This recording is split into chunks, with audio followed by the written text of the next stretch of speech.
My name is Emma Pearson. I'm 27 years old, and I'm a captain in the United States Army. And my sister's lavish Dallas wedding just became a family crisis. Right in the middle of her wedding reception, my own mother screamed at me, "You are so selfish, Emma. Your sister deserves this more than you." Her voice echoing down the marble hallway. "What did you do to him? Did you poison a confused old man to steal your sister's future?" She poked her finger into my chest. "Madison is building a brand. She needs that money. What do you have? A uniform and some cheap patriotism. You are just a selfish, useless girl." She, my father, my sister. They all thought they had me backed into a corner. They thought I was alone. But they don't know that in the Army, we are taught to document everything. And my grandfather's last phone call, the one where he revealed the whole truth, was recorded. Before I play that recording and bring their entire fake world crashing down, let me know where you're watching from.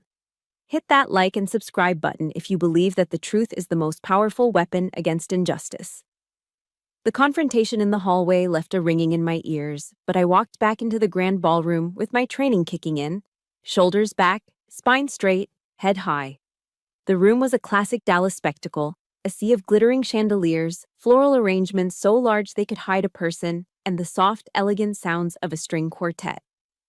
To anyone watching, I was just a guest returning to her seat. But inside, I felt like a soldier walking back onto a battlefield after being ambushed, the shock still vibrating through my bones. I found my table, a lonely island near the back, and sat down. Just in time for my father, Gary Pearson, to take the stage. The spotlight hit him, and he beamed, holding a champagne flute. "To my daughter," he began, his voice smooth and practiced, "the jewel of our family." He spent the next 15 minutes painting a portrait of Madison. He called her an inspiration, our shining star. He told stories of her first business venture at 12, selling her old designer clothes online, and framed it as early genius. He praised her lifestyle blog, her impeccable taste, her vision. He spoke as if he were presenting a perfect, flawless product to a room of investors. And through it all, he never once glanced in my direction. He never mentioned my name. It was as if he only had one daughter. In that crowded, opulent room, in front of hundreds of people who had known me my whole life, my own father erased me. The pain was sharper than my mother's insults. It wasn't a slap. It was a public execution of my existence. I could feel a hollow space opening up in my chest, a void where a daughter's place should have been. From the table next to mine, I heard a woman whisper to her friend, "Didn't the Pearsons have another daughter?" A little while later, Madison floated over to my table. Her smile was blinding, a perfect arrangement of white teeth, but her eyes were as cold and hard as diamonds. "Emma," she said, her voice dripping with artificial sweetness. "Thank you for coming."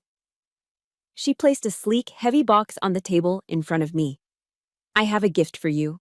Just a little something so you'll always remember family." I opened it. It was an expensive digital photo frame, the kind that cycles through hundreds of pictures. But as it lit up, my breath caught in my throat. The first image was Madison at her college graduation, tossing her cap in the air. Then Madison on a beach in Greece, laughing. Madison getting engaged, showing off a ring the size of a small rock. It was a never-ending loop of my sister's perfect life.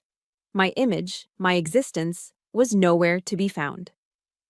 I picked out all our family's best moments, she added, the final, deliberate twist of the knife. Her words hung in the air, thick with unspoken meaning. Our family. A family in which I was apparently not a part. I couldn't form a single word in response. I just nodded, my throat tightening into a knot, the muscles refusing to work. I felt like I was choking. After his speech, my father made his way to my table. He didn't come to apologize. He came to deliver an ultimatum. He placed a hand on my shoulder, a gesture that was supposed to look paternal and comforting to anyone watching from afar. But up close, his grip was firm. And his voice was a low, menacing whisper meant only for me. "Emma, I know you're upset," he said, not even making eye contact, his gaze sweeping the room to ensure his performance was being appreciated.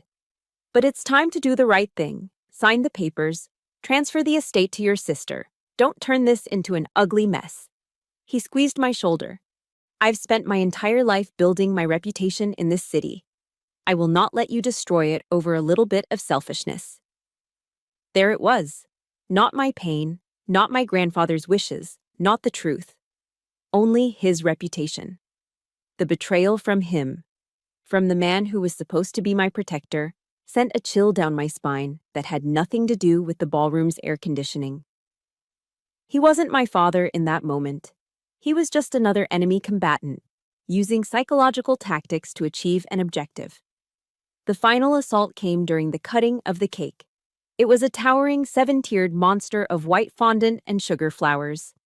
As Madison and her new husband posed for the cameras, she made her move. With a theatrical little gasp, she tripped, stumbling just enough to send a full glass of dark red wine splashing directly onto the front of my ivory-colored dress. "Oh my gosh, I'm so sorry, Emma. I'm just so clumsy," she exclaimed, her hand flying to her mouth in mock horror. But for a split second, I saw it. A flash of pure, unadulterated triumph in her eyes. The room went quiet. Every eye turned to me. I was no longer an invisible ghost.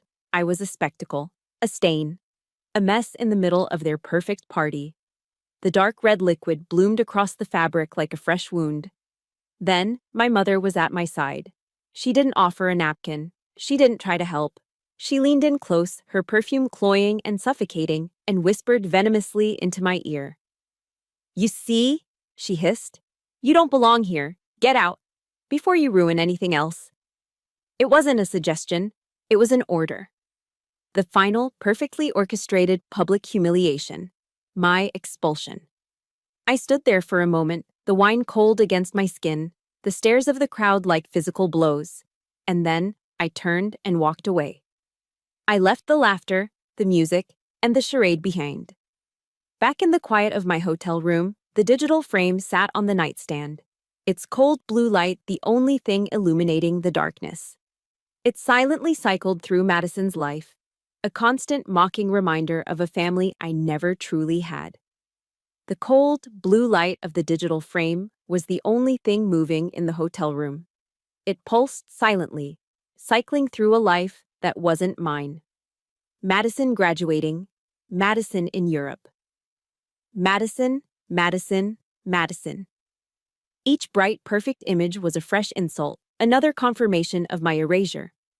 I stared at the screen, at the hollow perfection of it all, and my mind drifted away from the sterile, air-conditioned silence of the room. It traveled back in time, back to a place of genuine warmth, to a different kind of picture. Not the glossy, perfect images on a screen, but the faded, black-and-white photos tucked into dusty albums at my grandfather's ranch. My grandfather, Jack Pearson, lived on a sprawling property near Fort Hood, Texas.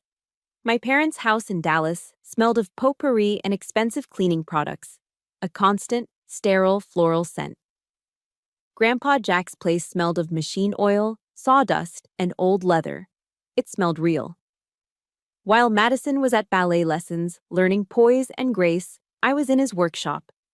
That workshop was my first real sanctuary. It wasn't a place for a little girl, my mother always said. It was dirty, full of sharp things. But to me, it was a cathedral of history. I spent hours there, carefully polishing his military medals while he worked on an old engine. He didn't talk to me like a child. He talked to me like a teammate. He'd hand me a wrench and say, "Hold this steady, trooper." He taught me the difference between a Phillips and a flathead screwdriver before I knew how to properly braid my hair. One afternoon, I was holding his Purple Heart, feeling the weight of it in my small hand. I asked him if it was an award for being the bravest. He stopped what he was doing and looked at me, his eyes serious. "This isn't a prize, Emma," he said, his voice quiet but firm. "It's a reminder. It's a reminder that freedom has a price, and good people pay it." He explained what each medal meant, not as a trophy, but as a story of a friend, a battle, a promise kept. In that dusty workshop surrounded by old tools and the ghosts of his memories, I learned the meaning of honor. It was a language my parents didn't speak. Years later, when my acceptance letter to West Point arrived, my parents threw a perfunctory dinner party. It felt more like a business obligation than a celebration. They invited their friends, toasted my ambition, and then quickly changed the subject. The next day, Grandpa Jack drove 3 hours from the ranch just to see me. He didn't bring a fancy gift. He brought an old, tattered letter, the paper yellowed and soft with age, the creases worn through. "This was the first letter I ever wrote to your grandma," he said, his eyes welling up with tears. "I was in a trench in Vietnam. I want you to have it. So you remember that no matter how far away you are, there's always someone waiting for you to come home." He pulled me into a hug, his embrace strong and sure. And then he held me at arm's length, looked me straight in the eye, and said, "You are my pride, Captain." He called me Captain. Long before I'd earned the rank, long before I'd led a single soldier, he saw it in me. That single word from him was worth more than 1,000 empty compliments from my parents. It was the most valuable recognition of my life. It was a confirmation that I was on the right path, my path, not the one they had tried to design for me. When Grandpa Jack got sick, the contrast between my sister and me became a chasm. Madison visited him once in the hospital. She took a smiling selfie by his bedside, posted it on Instagram with the caption, "My heart is breaking seeing my hero like this," and left 20 minutes later. I took all of my accumulated leave from the Army and spent every minute I could with him. I read him chapters from old Western novels. I wiped his brow with a cool cloth, and sometimes we just sat in silence. The quiet hum of the hospital machines, the only sound between us. During one of his last lucid moments, he grabbed my hand. His grip was surprisingly strong, a final surge of the powerful man he once was. His eyes, though clouded with pain, were sharp and focused on mine.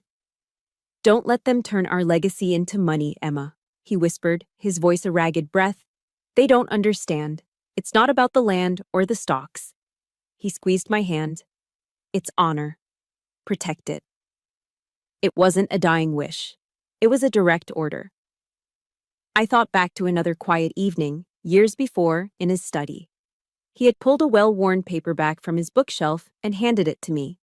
The cover was creased, the corners soft. It was Meditations by Marcus Aurelius, the Roman emperor and Stoic philosopher. "This is the soldier's Bible," Grandpa Jack had told me. He was a general and an emperor, the most powerful man in the world, but he knew that real strength doesn't come from a title or an army. It comes from in here. He tapped his chest.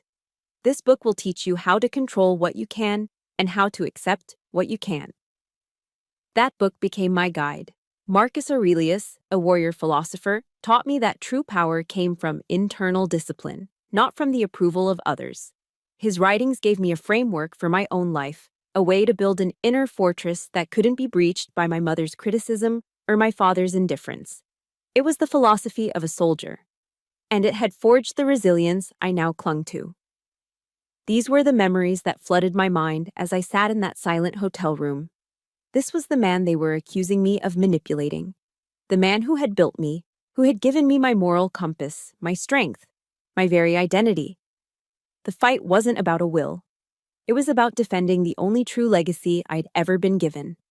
I pulled out my phone and found the file. It was the last call, the one I had recorded. I pressed play, and his voice, weak but clear, filled the silence. "Emma," he said, and just hearing my name in his voice strengthened my resolve. "Promise me, Emma." Grandpa Jack's voice from the recording faded, leaving an even deeper silence in the hotel room. His last words weren't a plea, they were a transfer of command. "Protect it." The order echoed in my head, clear and precise. And a soldier, when given an order, executes the mission. There was no more time for grief or shock. It was time to act. I didn't go back to the hotel they had booked for me. I didn't even pack the few things I'd brought. I walked out of that first hotel, hailed a cab, and told the driver, "DFW Airport." The decision was instant, a tactical retreat. I couldn't fight this war from inside their stronghold.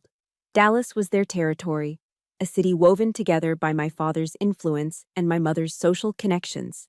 I needed neutral ground, a place to regroup, resupply, and plan my counteroffensive. At 2 in the morning, Dallas-Fort Worth International Airport is an eerie, cavernous place. The usual chaotic energy was gone, replaced by the low hum of cleaning machines and the stark, sterile glare of fluorescent lights on polished floors. I was a ghost in a stained ballroom gown, my hair still pinned up. A walking contradiction in that empty terminal. I walked up to a self-service kiosk, the screen casting a cold glow on my face, and booked a one-way ticket to Austin on the first flight out. No return date. This wasn't a retreat, it was a redeployment. As the plane finally took off, breaking through the clouds into the first light of dawn, I watched the Dallas skyline shrink behind me. For the first time, I felt a strange, conflicting mix of crushing loneliness and absolute freedom. I landed in Austin and checked into a cheap motel off the highway, the kind with worn carpets and a lingering smell of disinfectant. The luxury of the Dallas wedding felt like a scene from someone else's life. After a quick shower, I started making calls. I had to believe I wasn't entirely alone. I had friends from high school, people I'd known for over a decade. I started with Mark, who was now a lawyer at a big firm downtown. I explained everything: the will, my mother's accusations, my father's threats. I could hear him shifting uncomfortably on the other end of the line. There was a long pause before he finally spoke. "Wow, Emma, that's terrible," he said, his voice laced with caution. "I'm so sorry you're going through this." Another pause. "But, your dad's company is a major client of our firm. A huge one, actually. I can't get involved. It would be professional suicide." His apology was sincere, but his refusal was absolute. The door slammed shut. Next, I called Sarah, who worked for a local news station. I thought maybe she could offer some advice, some way to get ahead of the story I knew my mother would eventually spin to the media. Her reaction was even quicker. "Oh, Emma, no," she said, almost in a panic. "I can't cross your mother, Diane Pearson. She has friends at every station in Texas. My career would be over before it started. I'm sorry, I just can't." Click. With each call, the walls closed in. The power and influence my parents wielded wasn't just a vague concept. It was a tangible, invisible fortress. And its walls were made of the silence of people I once called my friends. I was a commander with no army, a soldier with no allies.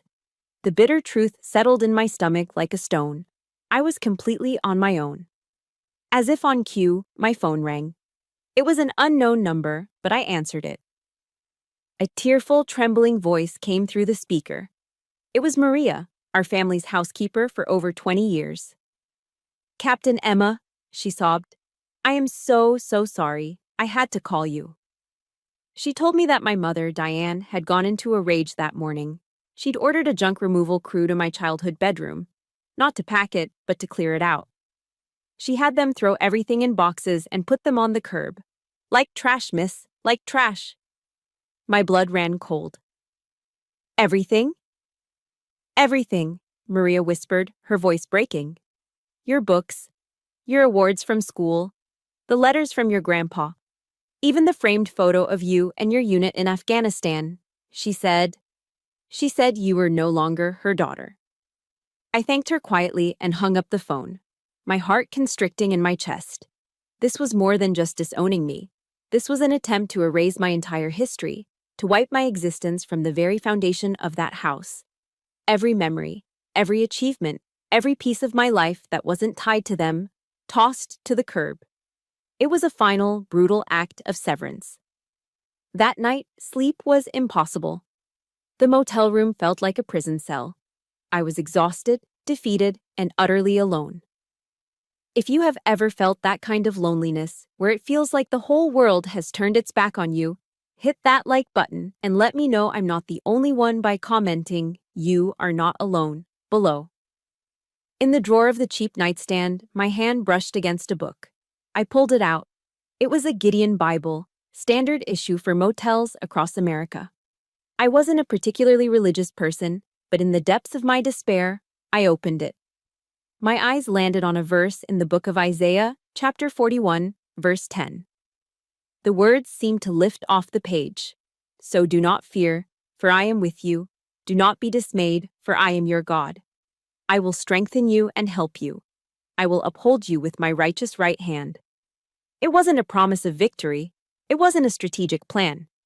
But reading those ancient words in that cheap motel room in the darkest hour of my life, I felt a strange sense of peace settle over me. It was a promise of an ally, an assurance that I was not, in fact, entirely alone. That night, for the first time in what felt like an eternity, I slept. The morning after finding solace in a stranger's Bible, I woke up feeling different. The exhaustion was still there, a heavy weight in my bones, but the crushing despair had lifted, replaced by a quiet, fragile calm. It wasn't hope, not yet. It was just the absence of panic. I knew the fight was still ahead, and I still had no allies, no plan, and barely any money. Forcing myself out of bed, I made a cup of the terrible motel coffee and opened my laptop, intending to start the daunting task of finding a lawyer who wasn't afraid of my father's shadow. That's when I saw it. An email in my inbox sent just an hour earlier. The subject line made my breath catch in my throat. Captain Pearson, do you remember me? My heart started to pound. I clicked it open. The sender was a man named David Chen. For a moment, the name didn't register. Then, the memory hit me like a physical force. Sergeant Chen, a young, brilliant intelligence analyst who had served under my command in Afghanistan. A quiet kid, always focused, always 3 steps ahead of the enemy. I read his message, my eyes scanning the words faster and faster. Captain, it began, the formal title a jolt of respect in a world that had just called me worthless. A mutual friend from our service days mentioned he'd heard you were going through a difficult time back home. I looked you up and found a few articles. I'm not sure if you know, but I left the Army a few years ago. I'm a lawyer in Austin now, specializing in estate law and veterans' rights. He continued. Captain, I was there on that patrol outside Kandahar. I was the one who missed the pressure plate on that IED. You were the one who pulled me back, just seconds before it detonated. I owe you my life. It's a debt I've never forgotten. So now, it's my turn. This war you're in, you will not fight it alone. I read the email 3 times, tears blurring the screen. It was like a flare in the darkness, a signal from a life I thought I'd left behind. The loyalty I had searched for in my own blood, I found in the bond of shared service, in a debt of honor from halfway across the world. It was real. It wasn't just a word Grandpa Jack had taught me. It was a living, breathing thing. David invited me to dinner at his house that evening. I was hesitant, feeling like an intruder on a peaceful life, but he insisted. His home was a small, neat house in a quiet Austin suburb, the kind with a basketball hoop in the driveway and toys scattered on the lawn. It was a million miles away from the cold, marble-floored museum I grew up in. The moment I stepped inside, I was hit with the warm smell of roasting chicken and the sound of children laughing. His wife, a kind-faced elementary school teacher named Sarah, greeted me with a warm hug. No questions asked. Their 2 young kids, a boy and a girl, peeked at me from behind their mother's legs with wide, curious eyes. There was no pity in their gazes, no awkward questions about the family drama. They just treated me like an old friend who had stopped by for dinner. We ate in their cozy kitchen. The meal wasn't a 10-course affair catered by chefs. It was Southern fried chicken, creamy potato salad, and green beans served on mismatched plates. It was the most delicious meal I'd had in years. We talked about their kids' soccer games, my time in the service, the absurdly hot Texas weather. For a few hours, I wasn't a disgraced daughter or a plaintiff in a lawsuit. I was just Emma. For the first time since that horrible wedding, I felt safe. I felt seen. After dinner, David walked me out to my car. I meant what I said, Captain, he told me, his tone serious. You're not alone. The Brotherhood, it doesn't end when you take off the uniform. He was right. The next day, he introduced me to his family. It wasn't a support group that sat in a circle sharing their feelings. It was a network, a unit of veterans he trusted implicitly.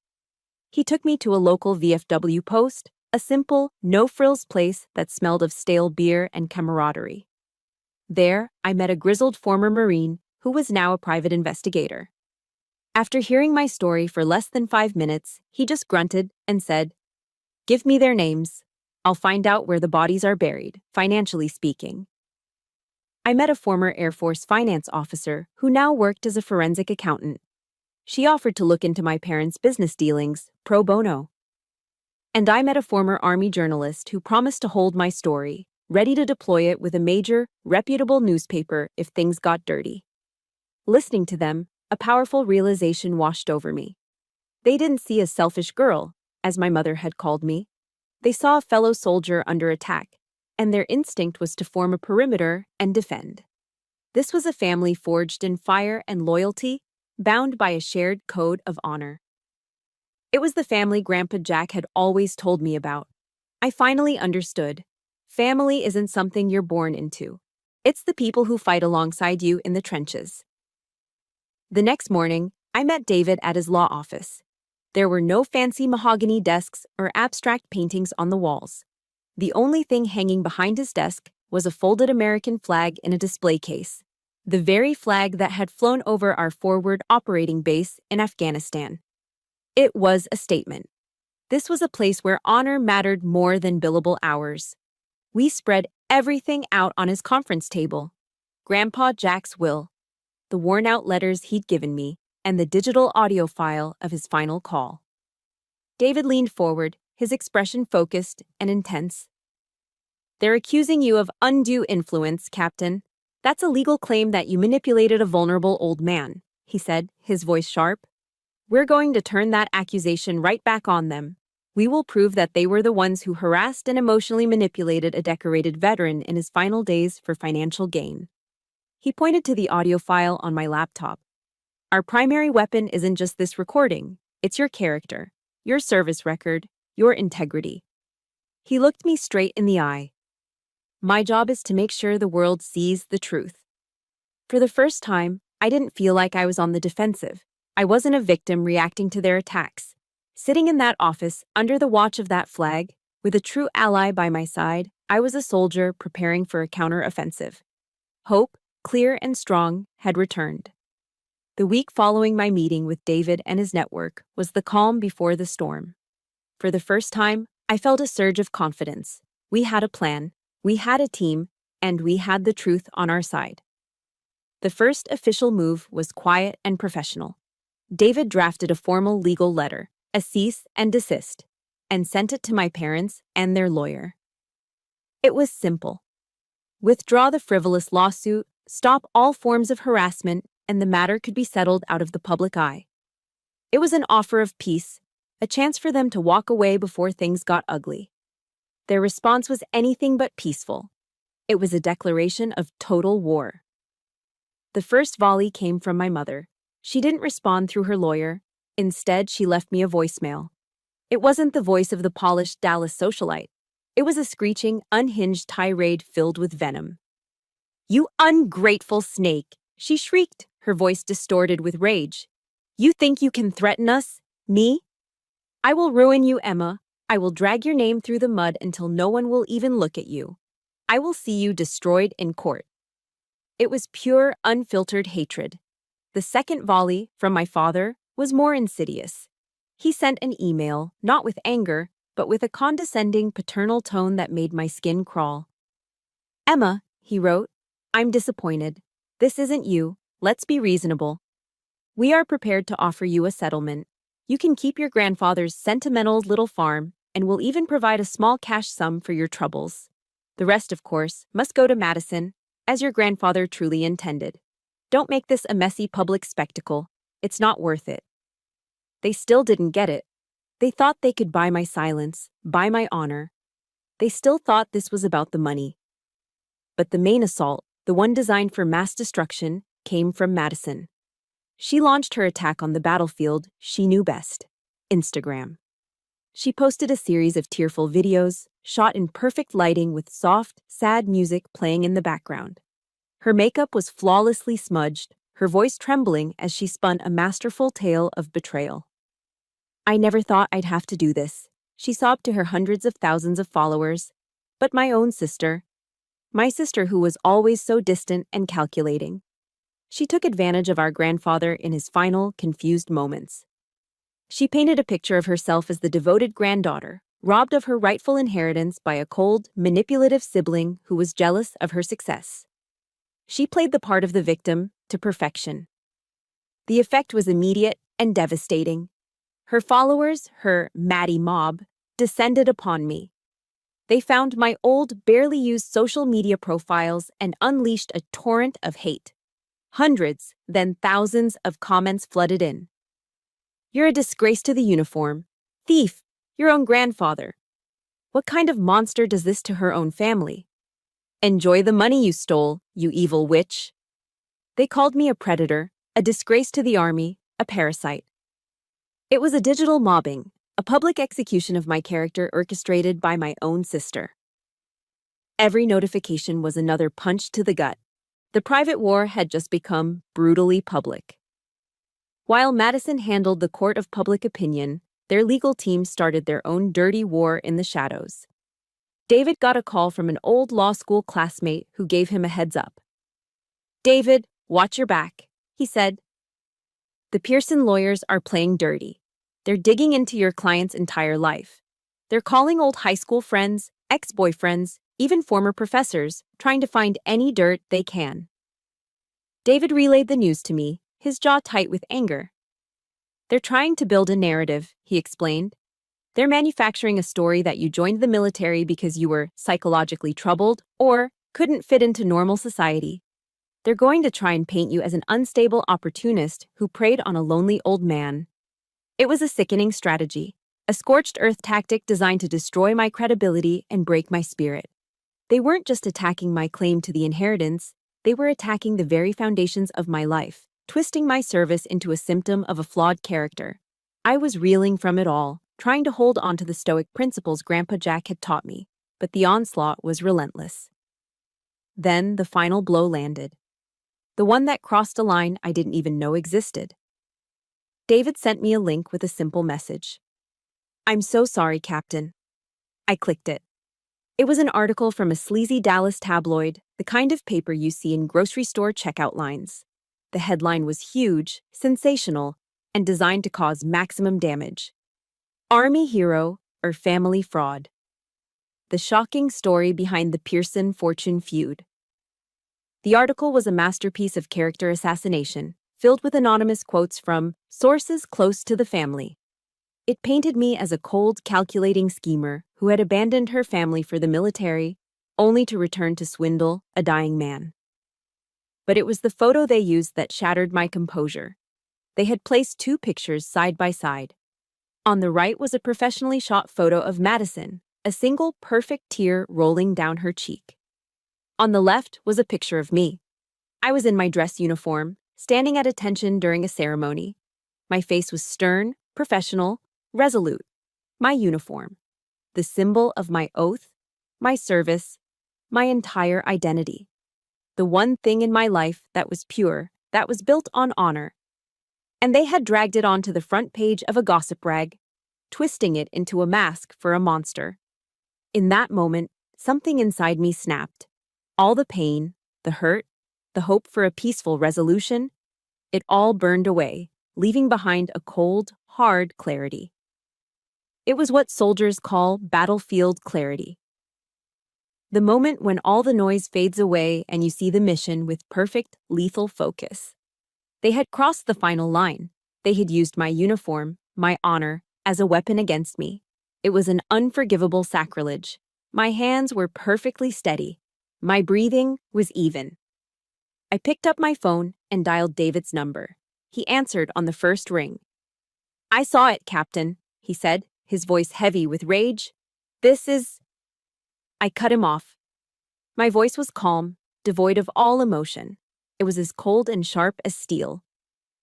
"It's time, David. The defensive operation is over." I took a steadying breath. Release the recording. Staring at the tabloid on my screen, at the grotesque juxtaposition of my honor and their lies, I didn't shatter. I didn't scream. I didn't even cry. Instead, a profound and terrifying calm washed over me. In the military, we have a name for it. Battlefield clarity. It's the moment in the heart of chaos when the universe seems to slow down. All the peripheral noise, the fear, the pain, the confusion, it all evaporates. The swirling storm of emotions that had been raging inside me for weeks, the grief, the betrayal, the desperate flicker of hope that they might change, it all went silent. All that remained was a single, cold, crystalline objective. They had crossed the final boundary. They had taken the most sacred thing I had, the uniform, the symbol of my oath to my country and my promise to my grandfather. And they had desecrated it. They had used it as a prop in their disgusting theater of greed. This was no longer a family dispute. They had not just attacked Emma Pearson, the daughter. They had attacked Captain Pearson, an officer of the United States Army. They had made my service, my identity, a casualty in their war. And that was a fatal mistake. My hand was rock steady as I picked up the phone and dialed David's number. He answered before the second ring. "I saw it, Captain," he said, his voice thick with a controlled fury. "This is unconscionable. It's—" "No," I said, cutting him off. My voice was level, precise, devoid of any tremble. It was the voice I used to give orders in the field. "It's a gift, David. They just handed us our justification. They fired the first public shot." I paused, letting the weight of the moment settle. This is no longer a defensive action. They've escalated. Now, we retaliate. David was silent for a beat, recognizing the shift in my tone. "What are your orders, Captain?" "Prepare everything," I commanded. "Send the full, unedited audio recording to your contact at the Texas Tribune. I want it on the record. Then, I want you to draft a lawsuit for defamation and slander. We're not just defending the will anymore. We're going on the offensive. The gloves are off." After I hung up, a strange sense of liberation filled me. The part of me that had been clinging to a shred of hope, the little girl who still wanted her family's approval, died in that moment. And I was glad she was gone. It was time to burn the bridges, not out of anger, but out of necessity, to ensure there was no retreat. I sat down at my laptop and began a systematic, methodical purge. First, my mother. I found her contact in my phone. I stared at the name Mom for a second, then deleted it and typed in Diane Pearson. Then I blocked the number. No more screaming voicemails, no more poison. Next, my father. I blocked his number, I blocked his email. No more condescending offers of settlement. No more lectures on protecting a family reputation he himself had set on fire. Then, Madison. I went to Instagram, to her perfectly curated page of lies. I blocked her. I blocked her on every platform. The Maddie mob could no longer reach me. Their digital venom was cut off at the source. I went into my email account and typed Pearson into the search bar. Years of messages appeared. Birthday wishes that felt hollow. Holiday plans that were always centered around Madison. I selected all of them, every single one. And I clicked delete permanently. A digital lifetime of feigned affection, erased in a single click. My final act was the most satisfying. I walked over to the wall where the digital picture frame Madison had given me was still plugged in, its screen glowing with another picture of her perfect life. I unplugged it. The screen went black. I took it off the wall, walked it over to the motel room's trash can, and dropped it in. It landed with a cheap plastic clatter. A final, definitive end. Each action was a clean cut, a severing of a rotten tie. I wasn't their daughter anymore. I wasn't their sister. I was free. There is a moment in every fight when you stop taking the punches and you decide, with absolute clarity, that you are going to fight back. It's a feeling of pure, undiluted power. If you have ever reached that point, that moment when you knew you had to stand up for yourself, hit that like button. And let me know you stand with me by commenting the single word that says it all. Honor. But there was one more thing I had to do. One final bridge I needed to reinforce, not burn. I got in my car and started the drive to Grandpa Jack's farm. The Texas landscape rolled by, but I barely saw it. My mind was clear, my purpose set. I let myself into the old farmhouse, It smelled of him, of old books, wood smoke, and a faint hint of motor oil. I walked through the quiet rooms and out to his workshop, his sanctuary. Everything was just as he'd left it. Tools hung neatly on the pegboard walls. A half-finished engine sat on a stand, waiting for hands that would never return. On his workbench, next to a worn copy of Meditations, was a framed photo of him. He was a young man in the picture, standing proud in his army dress uniform, the same one he was buried in. A fine layer of dust had settled on the glass. I picked it up, my fingers tracing the outline of his face. With the sleeve of my shirt, I carefully, gently, wiped the dust away until his eyes were clear again. I stood at attention, holding the frame, and I looked right into his eyes. I spoke, not as his grieving granddaughter, but as a soldier reporting to her commanding officer. "Sir," I began, my voice steady and formal, "I have allowed sentiment to compromise the mission. I have been too lenient with the enemy. For that, I apologize." I took a deep breath, the air thick with the smell of sawdust and honor. "But I give you my word, effective immediately, that this will be rectified. Your legacy will be protected. Our family's honor will be restored." I stood a little straighter. "I will complete the mission." It wasn't just a promise, it was a vow. And a soldier never ever breaks their vow. The moment I gave David the order, the atmosphere shifted. The quiet, methodical defense was over. We were now on the offensive, and David's law office transformed into a tactical operations center, a war room for what we internally began to call Operation Truth. The team David had assembled, my new chosen family, moved with the swift, quiet efficiency of a special forces unit. There was no panic, no chaos, just focused, professional execution. Our plan was a multi-front assault designed to dismantle my family's narrative of lies with an overwhelming barrage of undeniable facts. This wasn't going to be a messy, emotional battle fought in the tabloids. It was a clinical, strategic strike aimed at the heart of their credibility. David, acting as our lead strategist, began compiling a comprehensive legal dossier. It was more than just a file. It was an arsenal. It included a sworn affidavit from Maria, our former housekeeper, detailing years of conversations and observations. It contained the screaming, unhinged voicemail from my mother, a perfect exhibit of her unstable and harassing behavior. And thanks to Mike, the grizzled ex-Marine turned PI, it included detailed financial statements. His digging had uncovered what we suspected. My father's business was heavily leveraged, and they were drowning in debt. Madison's extravagant wedding hadn't been a celebration. It had been a desperate attempt to maintain the illusion of wealth. Grandpa Jack's inheritance wasn't just a bonus for them, it was a lifeline. Meanwhile, Joanna, the former Army journalist, was drafting the centerpiece of our public campaign. She wasn't writing for a gossip blog. Her target was the Texas Tribune, a highly respected, nonprofit investigative news organization known for its deep dives into politics and policy. Her article wasn't a hit piece, it was a meticulously sourced investigative report. This was crucial. By choosing a serious outlet, we ensured the story would be framed not as a salacious family feud, but as a serious matter of elder abuse and legal malpractice. With the components of the operation in motion, David and I sat down in his office for the most difficult part, analyzing our key piece of intelligence: the final recording of my grandfather. I took a deep breath and pressed play. The audio was slightly distorted by the static of the phone line, but his voice, though frail, was unmistakably clear.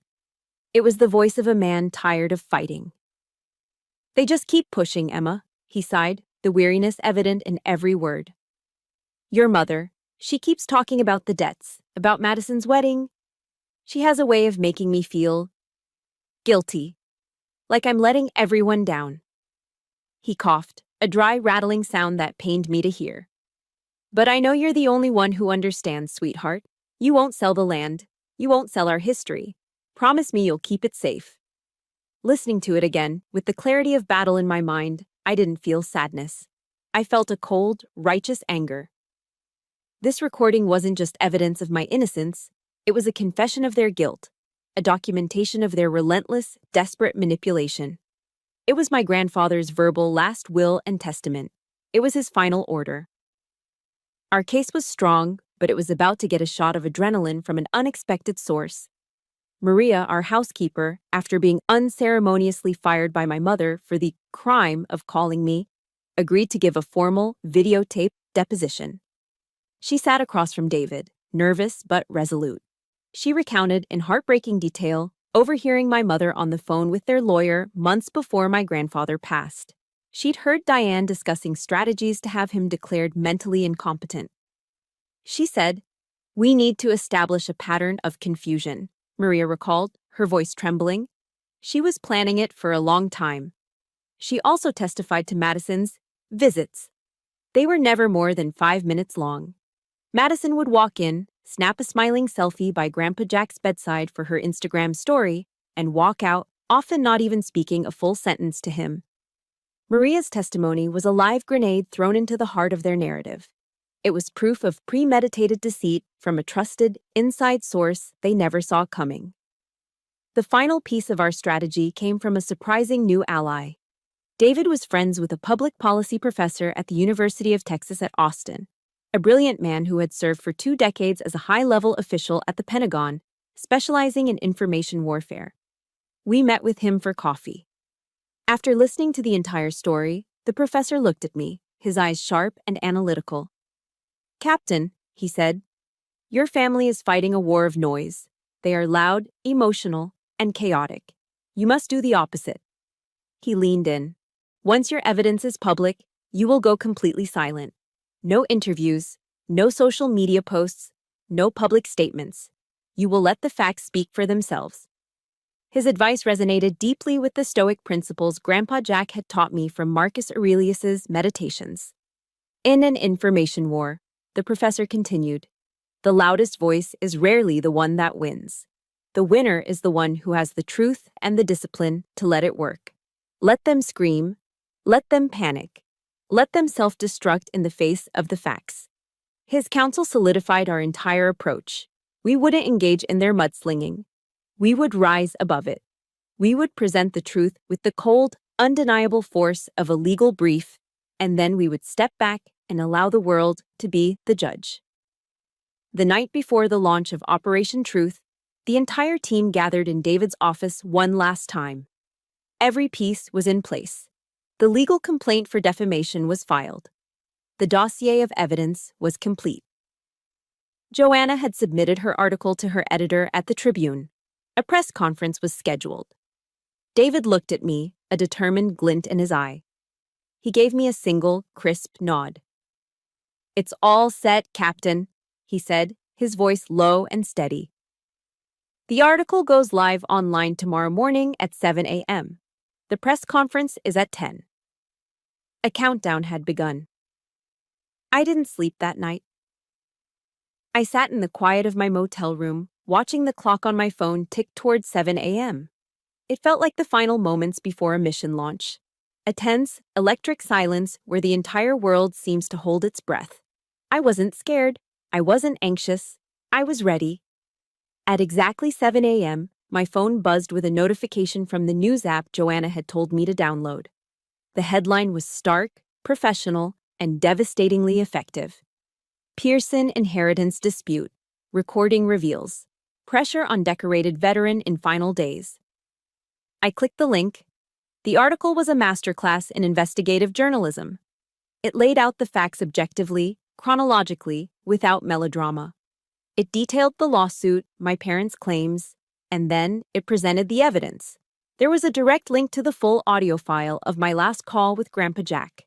There were embedded screenshots of my mother's threatening voicemails, and there were key quotes from Maria's sworn affidavit painting a damning picture of premeditation and deceit. The story hit the digital world like a shockwave. Within the first hour, it became the most read, most shared article on the Texas Tribune. It was picked up by local news affiliates, then by national news aggregators. Across the sprawling, manicured suburbs of North Dallas, in the high-rise offices downtown, the elite of Texas society woke up, checked their phones, and were served a piping hot scandal with their morning coffee. The carefully constructed facade of the Pearson family had just been blown to pieces. At 10 o'clock, David held his press conference. I watched the live stream from my laptop. He walked to the podium, calm and composed in a simple, dark suit. He didn't look like a lawyer hungry for a fight. He looked like a soldier on a solemn duty. He didn't raise his voice. He didn't make accusations. He simply presented the facts. "We are here today to present the truth," he began, his voice steady. He laid out the timeline, then he played the most critical 30-second clip of my grandfather's recording for the assembled reporters. The sound of my grandfather's weary, manipulated voice filled the room. A visible ripple of shock went through the press corps. When the questions started, they were fired like bullets.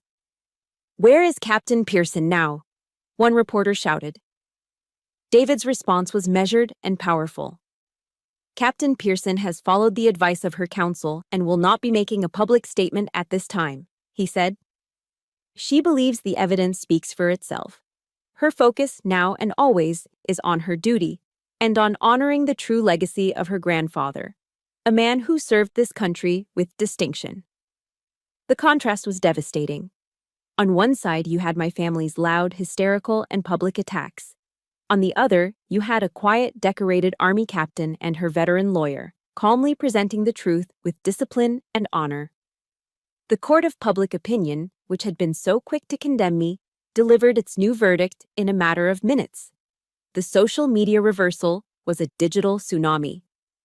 The Maddie mob, which had been so vicious in their attacks, turned on their queen. Madison's comment section, once a curated garden of praise, became a toxic wasteland of outrage. "Hypocrite! You used your dying grandfather for clicks? You're disgusting. How dare you attack your sister when she's serving our country?" The hashtags began to trend nationwide. First, Pearson scandal. Then the one that made tears spring to my eyes. Justice for Captain Pearson. The corporate sponsors who had built Madison's brand ran for the exits. The boutique clothing line she promoted issued a statement suspending their partnership. The wellness tea company whose products she peddled announced they were reevaluating their brand ambassadors to align with their core values of family and integrity. Her carefully constructed digital empire, built on a foundation of curated authenticity, crumbled into dust in less than 3 hours. The fallout for my father was just as swift, though it happened in the more private, but no less brutal arenas of high-stakes business. His phone began to ring, and it didn't stop. It was the other members of his board demanding an emergency meeting. It was his partners at the country club asking awkward questions in hushed, judgmental tones. It was the bank that held the loans on his struggling company, suddenly very interested in the reputational risk of their client. The good name he had spent a lifetime building, the reputation he was willing to sacrifice his own daughter for, had evaporated by lunchtime. Late that afternoon, my phone rang. The caller ID read, Gary Pearson. I let it ring 3 times, then I answered. I said nothing. "Emma?" His voice was ragged, stripped of all its usual arrogance. It was the voice of a man in freefall. "Emma, what have you done?" he pleaded. "The company, the board, everyone is calling. You're destroying this family. You have to stop this. Call it off. Tell them it's a misunderstanding." "Whatever you want, Emma. You want the money? You can have the money. Just make this stop." I listened to his frantic, pathetic bargaining in complete silence. The man who had threatened me, who had erased me, was now begging me to save him. When he finally ran out of breath, I spoke. My voice was calm, devoid of any anger, any pain, any emotion at all. It was the voice of a stranger. "I only ever wanted the truth, Mr. Pearson," I said, using his surname like a blade, severing the final thread of our connection.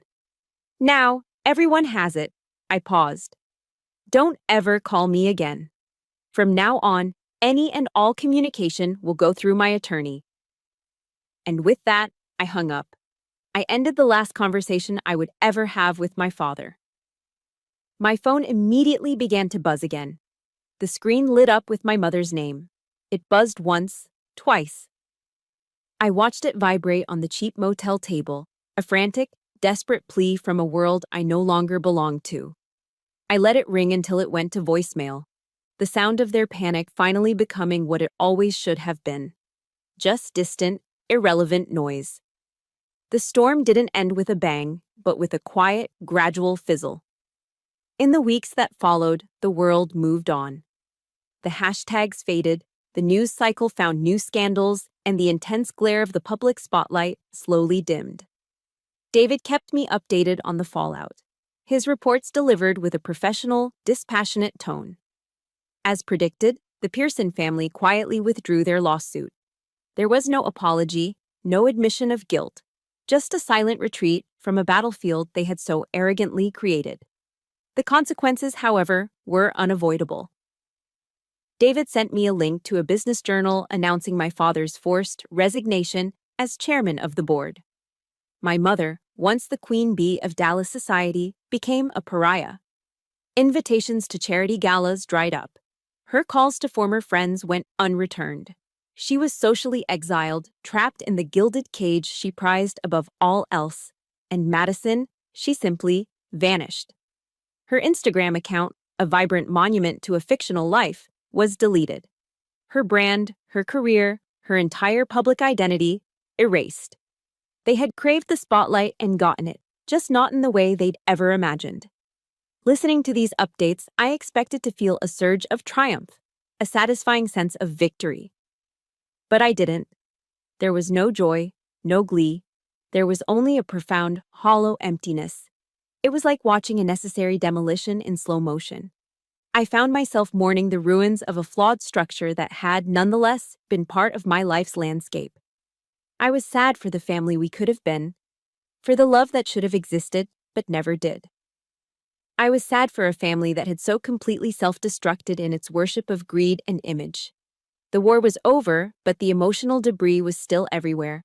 To clear it, I knew I had to perform one final personal act of closure.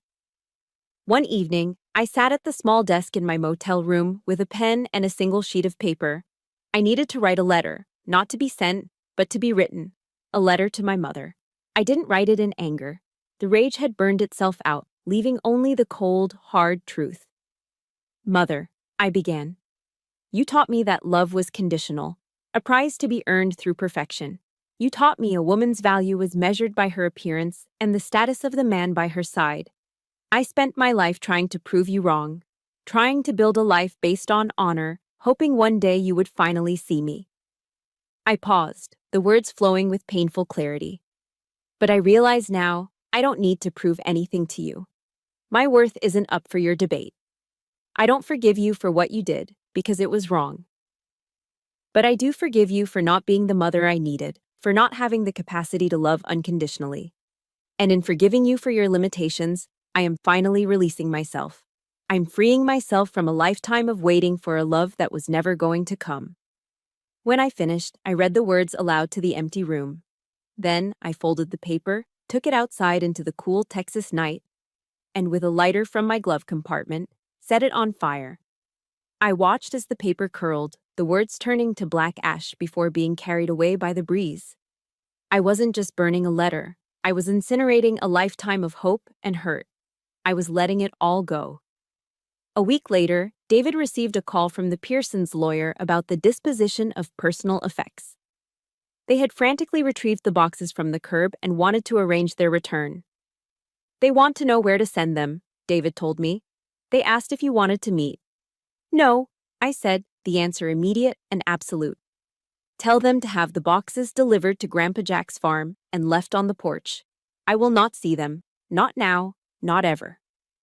The boundary was drawn. Clear, final. I drove to the farm the next day. The cardboard boxes were stacked neatly on the porch, a silent, pathetic offering. On top of one, there was a small folded piece of notepaper. It was my father's handwriting, shaky and frail. 2 words. I'm sorry. I stared at the note, 2 words scribbled on paper, an apology born not of remorse, but of defeat. It wasn't absolution, it wasn't a repair, it was just an acknowledgement. A sad final period at the end of a long, painful sentence. I folded the note carefully and put it in my pocket. It was over. That evening, I told David about the note over dinner. Should I forgive them? I asked, the question feeling heavy. David put down his fork, his expression thoughtful. Captain, he said warmly, in the Army, after every operation, we conduct an after-action review, an AAR. The purpose isn't to assign blame. It's to identify lessons learned so we can move forward, smarter and stronger. He looked at me, his gaze direct and kind. Maybe that's what forgiveness is for people like us. It isn't saying, what you did was okay. It's not for them. It's for you. It's you, conducting your own AAR, saying to yourself, the lesson has been learned. This battle is over. And I will not allow it to occupy another inch of my territory or another second of my life. His words clicked into place, a key turning a lock I didn't know was there. He had given me a new definition. Forgiveness wasn't about pardoning them. It was about liberating myself. I didn't need to forgive them for what they did. I just needed to forgive myself for ever expecting them to be something they never could be. That night, for the first time, the future didn't feel like a continuation of the past. It felt like a blank page. I opened my laptop, the screen a bright beacon in the dark room. I navigated to a website I'd bookmarked weeks ago, a page I hadn't had the courage to look at until now. It was the application portal for the John F. Kennedy School of Government at Harvard University. My finger hovered over the mouse, and then, with a sense of quiet, profound peace, I clicked Start New Application. 6 months later, the world looked different, softer. I was walking through the historic red-bricked grounds of Harvard Yard in Cambridge, Massachusetts, a crisp autumn wind rustling through the golden leaves. The air didn't smell of Dallas money or Texas heat. It smelled of old books, damp earth, and the promise of intellectual pursuit. There were no ghosts here, just history. I was no longer Captain Pearson, a soldier on the defensive. I was just Emma, a graduate student in a comfortable pair of jeans and a worn wool sweater. Using the GI Bill my grandfather's service had earned for me, I had been accepted into the Master in Public Policy program at the prestigious John F. Kennedy School of Government. My uniform was packed away, a relic of a life I honored but had moved beyond. My new mission was here, in these hallowed halls. I was learning to serve my country in a new way, not with a rifle, but with policy and legislation. I was studying the very systems that are supposed to protect veterans like my grandfather, learning how to strengthen them, to ensure that no soldier ever has to fight their final battles alone, manipulated by the greedy and the desperate. The intellectual rigor of New England was a healing balm, thousands of miles and a lifetime away from the brittle glamour of Dallas. Before I left Texas, David and I had one final piece of business. We officially established the Jack Pearson Legacy Foundation. My inheritance wasn't a jackpot to be spent. It was seed capital for a new mission. We used a significant portion of the funds to create vocational scholarships and small business grants for veterans transitioning back to civilian life. We wanted to give them the tools to build their own futures, just as my grandfather had taught me to build mine. And the farm, his sanctuary, was never in danger of being sold. It was transformed. It is now the Pearson Valor Center, a retreat and training facility where veterans can come to find their footing. The old barn, once filled with rusted tools, is now a fully equipped workshop where they can learn new skills like mechanics, carpentry, and welding. The main house is a place for counseling and quiet reflection.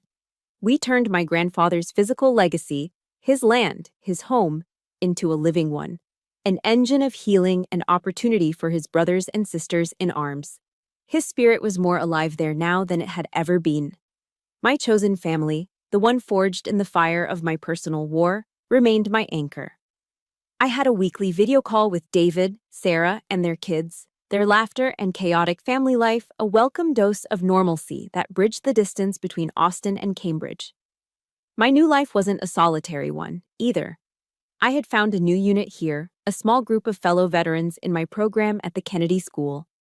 For my first Thanksgiving on the East Coast, I didn't fly back to a home that no longer existed. I made a new one. I hosted a small dinner in my tiny Cambridge apartment. The guest list was my new family, a former Marine pilot, a Navy SEAL, and an Air Force cyber warfare officer. We crowded into my small kitchen, cooking together, the small space filled with laughter and the rich smells of roast turkey and sage stuffing. We shared stories, not of the traumas of war, but of the absurdities of transitioning from the battlefield to the classroom. We didn't talk about the families we'd lost or left behind.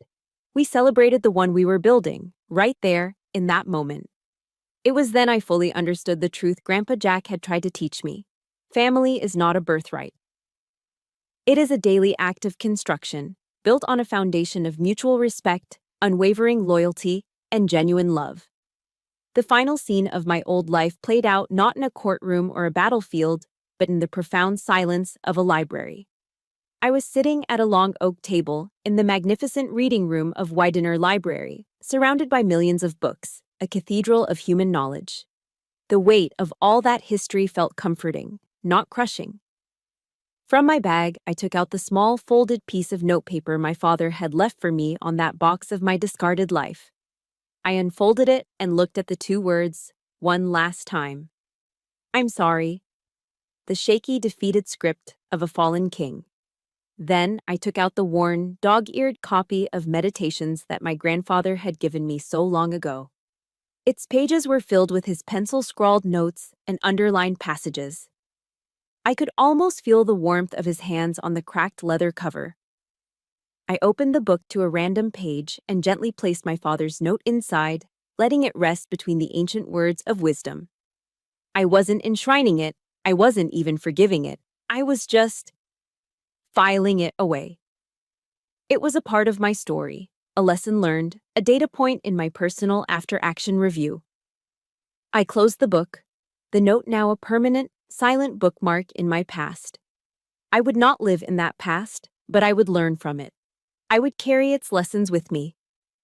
I remembered one of the quotes my grandfather had underlined twice. It was from Marcus Aurelius. "The best revenge is to be unlike him who performed the injury." A small smile touched my lips. My victory wasn't in their destruction, but in my own creation. I had refused to become like them, bitter, greedy, and empty. Instead, I had chosen to build. I built a foundation to help others. I built a new family based on love. I was building a new life dedicated to service and purpose. By living a life of peace, by living a life of meaning, by living a life of honor, I had truly won. I was, finally and completely, living his legacy. And so, my story isn't one of revenge. It's one of reclamation. It's about taking the broken pieces and building something stronger, something true. My grandfather taught me that honor isn't just a word, but a way of living. Thank you for following my journey and for sharing your own stories of strength in the comments. Your support has been a powerful reminder that we are never truly alone. If you believe in the power of resilience in creating your own family, please hit that subscribe button and join our community. Together, we can share more stories that inspire and empower.